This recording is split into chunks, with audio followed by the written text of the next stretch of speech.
You can't create a kill on any of these tanks anymore because they have so much health post Season 9. God forbid you're playing support as well, where you can't even apply the DPS passive that got nerfed through the armor, through the cooldowns, through the stats. There's no play to make. Let's break this patch down, all right? So, hotfix patch today. I would say, I guess, okay, let's read through it real quick and talk about it, okay? So, let's start out. Monkey damage per second reduced from 75 to 70.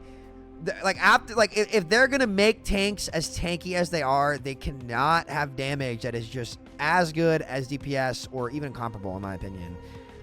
This is the direction they chose. So, like, honestly, that's a good change. Winston was, people weren't talking about how good Monkey is.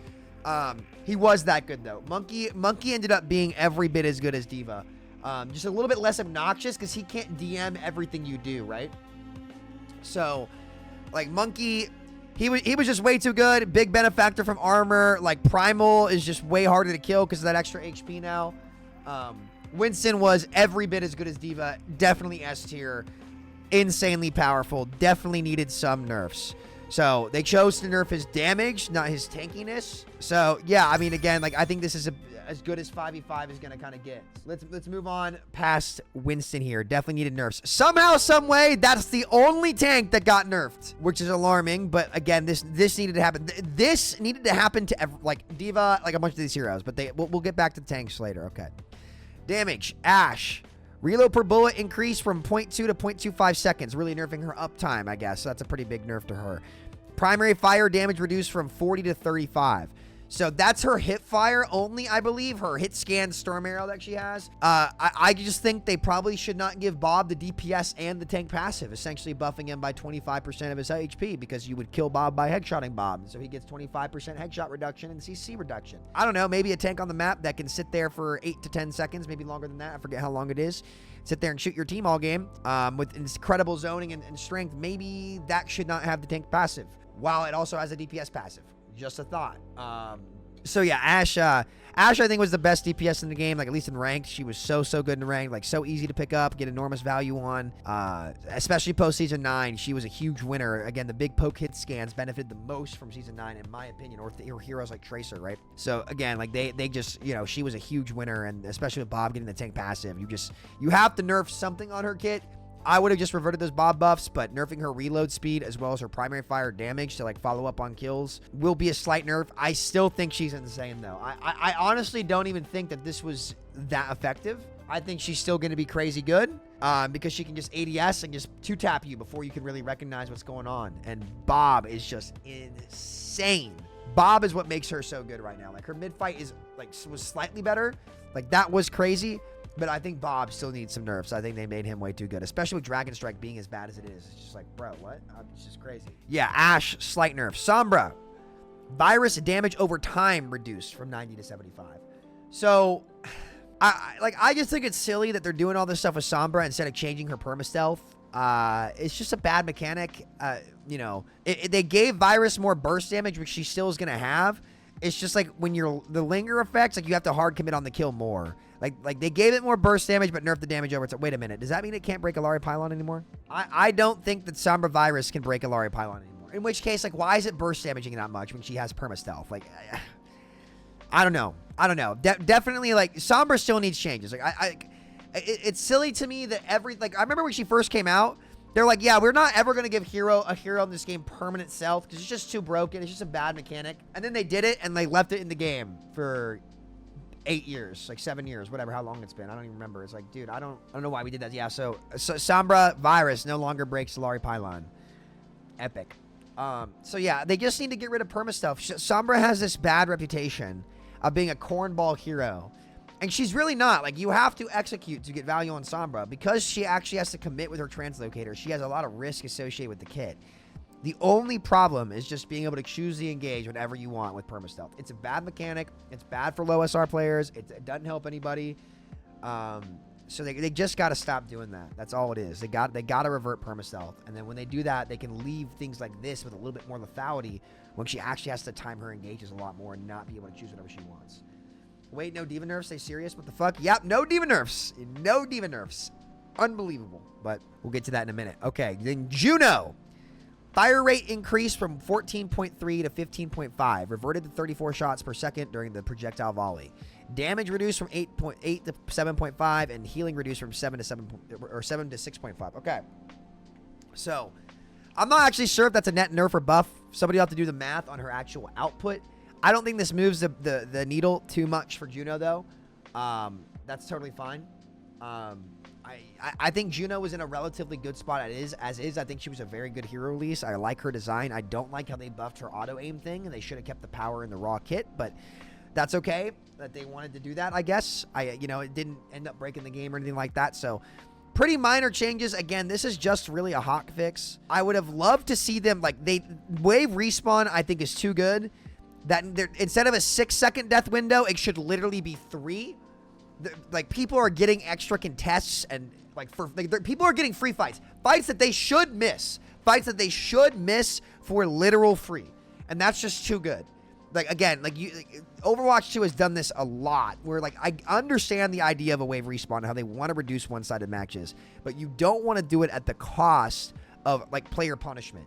Because when a player makes a mistake and staggers, they should get punished for that. That's an essential, it's a critical part of the game. And I've had games on both Koth and Push where players have gotten extra fights and good spawns, actually literal game-changing fights because of wave respawn. And the game should not automate that for the player. It's just dumbing down the game even more. And again, the main reason that these one-sided matches happen, I believe, is because of 5v5.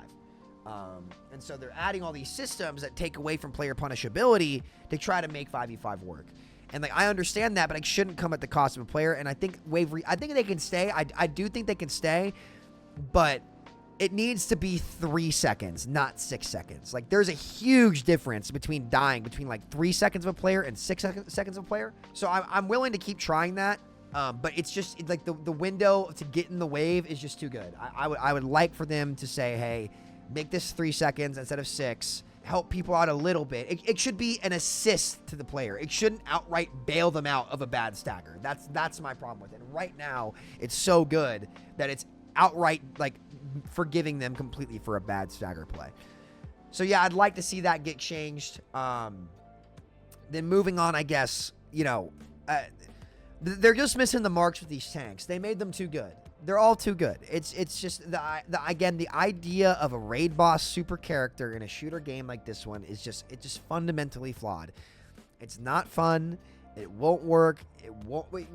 It might work. It won't ever be better. The game's just more fun when everybody's more relative to each other. It allows for way more player agency, something that was promised with 5v5 that ended up completely not happening.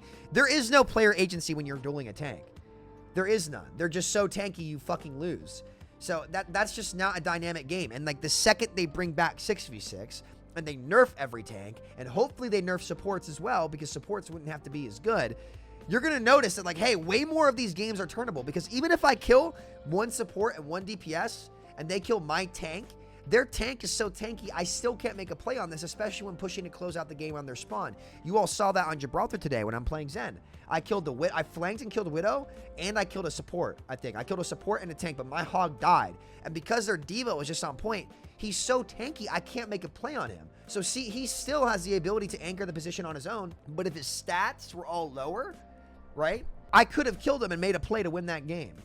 But just because it's a tank and he's so inherently tanky, and again, I'm not saying tanks shouldn't be tanky, but in Overwatch 1, there was a perfect sweet spot where the tanks were tanky, but they lacked the burst potential that a lot of the other characters had aside from Hog, or they had big windows of vulnerability to compensate. And there were windows that you could create if you played well with the player agency that we were promised in this format, that you could actually create kills with. You can't create a kill on any of these fucking tanks anymore because they have so much health post-season 9. God forbid you're playing support as well, where you can't even apply the DPS passive that got nerfed through the armor, through the cooldowns, through the stats. There's no play to make. It's really crazy how we're promised all this player agency, and you look at what they implement into the game, and it's guys, you're just removing player agency. And then they come out and they're like, yeah, we did our job.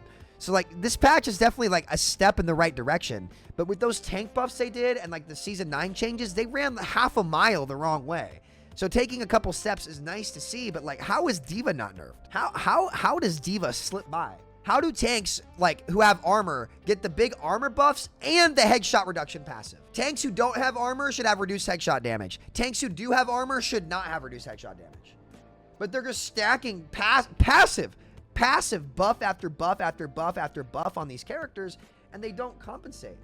Isn't a Winston nerf an indirect diva buff? Yes, it is. Yes. So, you know, I'd like to see more in the right direction. Like, and look, I get it. People can see this and be like, oh, you're such a doomer, you're so negative, all this stuff. But it's like, look at how far, do you want me to praise them for the slightest correct thing when they, like, ran half a mile in the wrong direction? No. I think this is a good patch, don't get me wrong. But you got to move the needle way more than this, man. Way more than this. Like post season 9, this game has just lost the ball. Again, so many of the breakpoints. May still can't one-shot Tracer, who still is one of the best DPS in the game. Hanzo can't one-shot meaningful characters.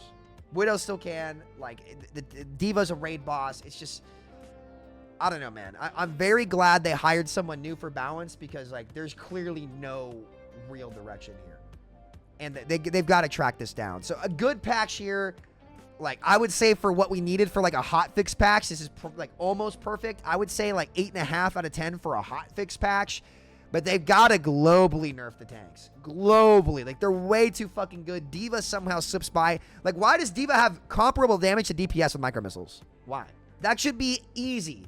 That should be, like, you made her so tanky. It should be really easy to do that. Anyway, guys, I think overall this is a good patch. They nerfed some problem characters. But again, like, I would say this is like a 100-yard dash in the right direction after they just ran half a mile to a mile in the wrong one. So it's like, it's good to see, but it's like the mid-season patch needs to be way more than this. Way more than this, and I hope to see that. So yeah, okay.